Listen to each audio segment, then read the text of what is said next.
Bem, dando continuidade um pouco sobre as formas de se representar, né, as formas de representação dos compostos, gostaria de mostrar para vocês algumas diferenças interessantes. Por exemplo, se a gente comparar o modelo estrutural com o modelo, né, de bolas e bastões, neste caso, no modelo estrutural, a gente consegue muito bem representar quais são as ligações químicas envolvidas na estrutura da molécula, mas a gente não consegue, ou é muito mais difícil representar aqui em duas dimensões os ângulos e como essas ligações estão dispostas no espaço. Já com o modelo, por exemplo, utilizando esse modelo de bastões e bolas, você consegue ver claramente, né, uma perspectiva. Isso é interessante quando a gente for representar uma molécula no espaço e quando a gente quiser observar, por exemplo, qual que é o ângulo entre dois átomos numa ligação, envolvidas na ligação. Então, por exemplo, aqui nós temos o átomo de carbono, né, ligado ao átomo de oxigênio e hidrogênio, certo? Então, a gente sabe que esse átomo de oxigênio está ligado por uma dupla ligação e que o átomo de hidrogênio, que é esse aqui do lado, né, ele está representado, então, por uma ligação simples. Aqui a gente já consegue ter uma noção de uma perspectiva espacial. Por que isso é importante? Isso é importante porque, no futuro, muitas propriedades relacionadas às moléculas dependerão desse ângulo de ligação, né? E isso é importante nós termos modelos para mostrar esse tipo de estrutura. No caso da glicose, né, onde nós temos 6 átomos de carbono, 12 de hidrogênio e 6 de oxigênio, já é possível prever que a gente poderia ter uma variação, né, na localização desse grupamento OH e desse hidrogênio, por exemplo. Eles poderiam estar invertidos.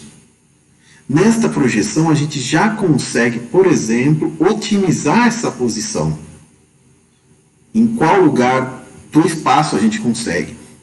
Então, por exemplo, se nós estivermos falando do plano cartesiano, no plano XYZ, nós poderíamos muito bem representar essa molécula nessas 3 dimensões, tá certo? Nas direções que a gente descobre ou que a gente já sabe em que esses átomos estão. Aí uma pergunta é se a gente consegue fazer isso, por exemplo, fazendo previsões do ponto de vista teórico. Sim, a gente consegue.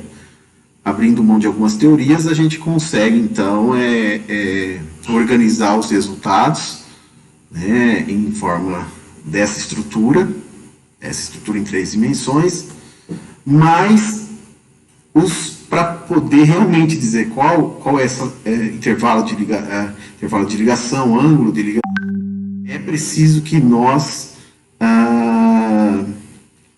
entremos no laboratório para fazer experimentos. Então, esses dados são dados experimentais, tá certo?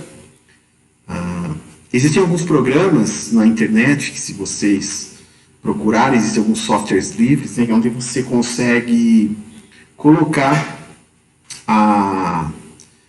desenhar essas estruturas, né, e fazer uma utilização, por exemplo, dessas distâncias de ligações, da posição dos átomos e tudo mais.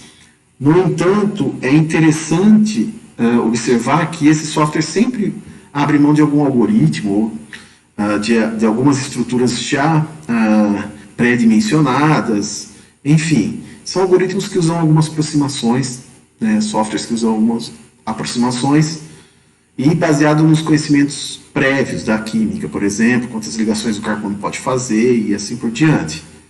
Mas existem hoje softwares que são softwares pagos, né, onde pesquisadores desenvolvem algoritmos baseados em mecânica quântica e dinâmica molecular, que são técnicas computacionais utilizadas para simular as estruturas. Mas lembro vocês que a comprovação desses ângulos de ligação é estritamente experimental. Então, são dados que a gente vai para o laboratório utilizando alguma técnica, seja ela espectroscópica ou microscópica, a gente consegue enxergar essas ligações químicas e desenhar esse modelo. Então, por trás de um modelo desse, a gente precisa entender que há muito conhecimento da posição, de como se obter o resultado para chegar nessa posição, saber que esse é o ângulo exato entre dois átomos de carbono, por exemplo, né, e assim por diante. Se vocês lembrarem do conhecimento prévio, né, das ligações químicas e do modelo de Lewis lá do colegial, nós vamos falar um pouquinho mais sobre esse modelo mais para frente, mas é importante que, por exemplo, aqui no caso do NH3, né, a gente já consegue colocar o efeito, né, daquele par de elétron delocalizado aqui no nitrogênio. O que a gente não observa nesse modelo estrutural, né, da fórmula estrutural, muito menos pela fórmula molecular ou pela fórmula empírica. Mas aqui a gente já consegue colocar esse efeito estrutural. Então, esse é um modelo bastante interessante, porque ele, além de ser simples, a gente consegue já produzir alguns resultados, ou observar alguns resultados, né, que a química nos fornece, né, que seria o efeito dos elétrons, das nuvens eletrônicas, esses elétrons desemparelhados, né, com os outros átomos. Enfim, isso vai ser uma discussão que a gente vai ter mais profunda, mais para frente, mas o importante é observar que por trás, às vezes, de uma estrutura que não é tão complexa e não tem, que é relativamente simples, há muito conhecimento envolvido na representação molecular. Então, esse modelo seria um modelo muito interessante para a gente utilizar, né, um modelo tridimensional, e também esse modelo é um modelo muito interessante quando a gente quer mostrar os tipos de ligação, enfim, quando a gente vai mostrar um mecanismo de reação, por exemplo. A química orgânica, ela gosta muito dessa representação porque a gente consegue mostrar exatamente qual ligação está envolvida na nossa reação em estudo, enfim.